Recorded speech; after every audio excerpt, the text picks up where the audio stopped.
Big shunt, we're following him. I'm on the move. There we go, the hood is off. Here he goes, taking off on the power stage. At the end of stage 10 right now, we just got word that Brandon crashed. Connor's got some stuff hanging off. Connor had to pass Brandon. Connor, what's going on? Yeah, I don't know. His hood was up. I don't know what happened, but we caught him and he was in front of us for, I don't know, 2 miles. We had a good stage up to that. I felt really good. Tires and brakes got pretty hot at the end there, but yeah. Will Brandon stop for us? Windshield, hood popped up. Big shunt, we're following him. I'm on the move, back in the car. We're seeing, it looks like a front right impact. It must have knocked the hood loose because the hood came up, looks like it smashed the windshield. They're in a rush here getting some stuff going, so we'll give them plenty of space to work on this thing. Bit of stuff going on up there. The bumper's pushed right up against the tire. My guess is they're gonna take this hood right off. So bumper's a bit smashed. Looks like a bit of a tree impact, maybe a big cut, but the windshield is toasted. Interesting, they got the toolkit out here. They're taking off the hood.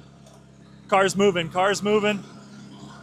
I'm gonna grab a rock or something here to help them out as much as I legally can. They're pulling parts off the car.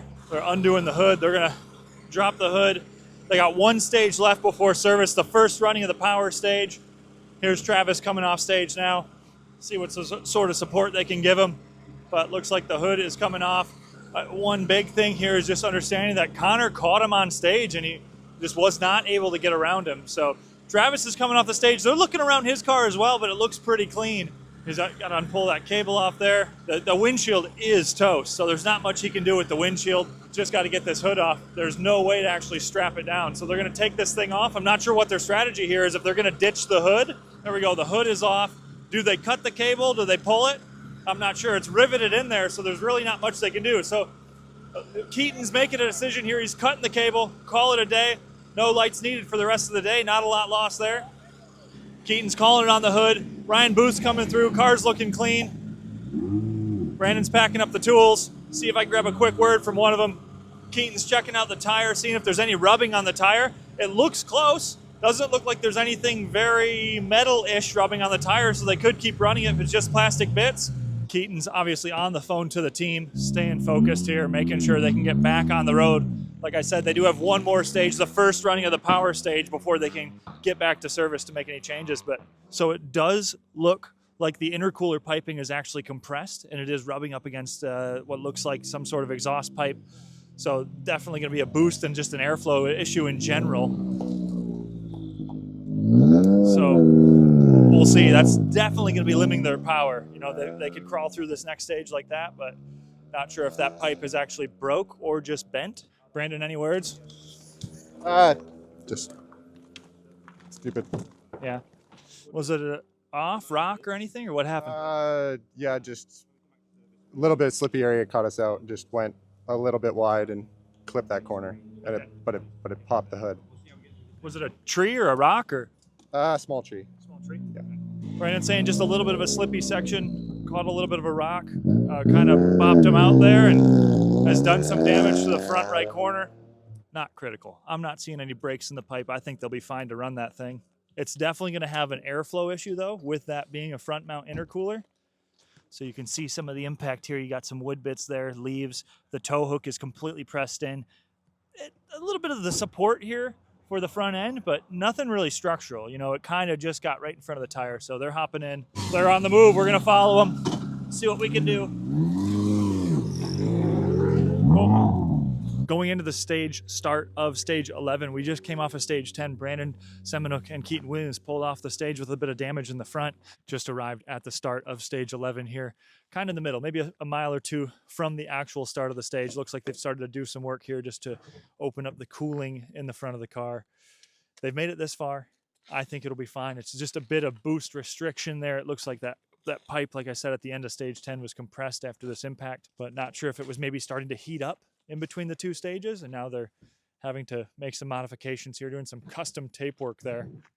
Keaton's always ready with the pre-cut strips on the door, getting that taped up real nice and open there for some good airflow. The battle has gotten interesting. We just took a look at the times, and it sounds like they're still holding first place by about 5 seconds. It's going to be interesting here. If they can make it to the end of the stage, they'll need to change that windshield. They'll need to change some stuff up front and then put a big push on to secure that first place.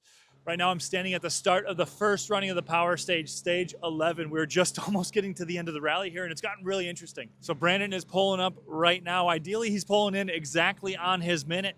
They got the yellow boards here. This is the first time control before the start. So ideally, they're just going to pull right in, get their minute, and keep on going. So here they go. They're going right into the time control. They'll have their time card out and ready. They're going to get their minute and then get right up to the start. They've done some taping to open up the air ducts there. They had to remove a significant amount of stuff that is kind of just broken and fallen apart all over the start there. This is a fairly long stage, but he needs to make it to the finish before they can make any updates. A little stall out, a little stall out.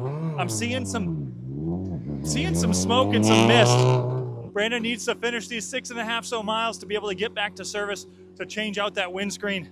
This is going to be interesting. Currently still in the lead by 5 seconds. Here he goes, taking off on the power stage. Car seems to be running fine.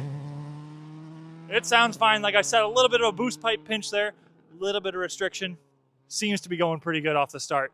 He needs to mitigate that time loss. We're heading back to service to catch up and see what's going on.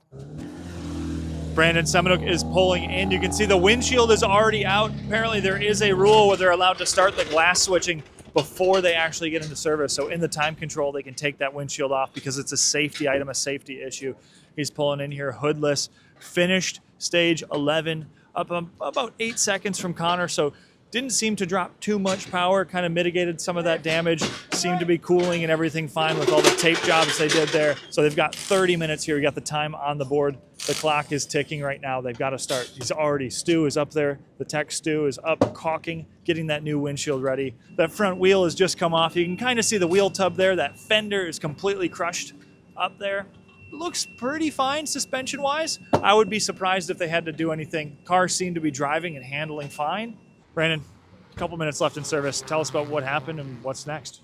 Just got caught out, kind of medium slow corner, just through a dip. A bunch of organic and mud kind of got dragged into the dip. We came in, just lost the front a little bit. The road's quite narrow. Kind of put the two wheels off the edge. There's like a shallow ditch, but there's like a small alder. So hit the front corner, which wasn't like, it was a bit of a bump, but it wasn't awful.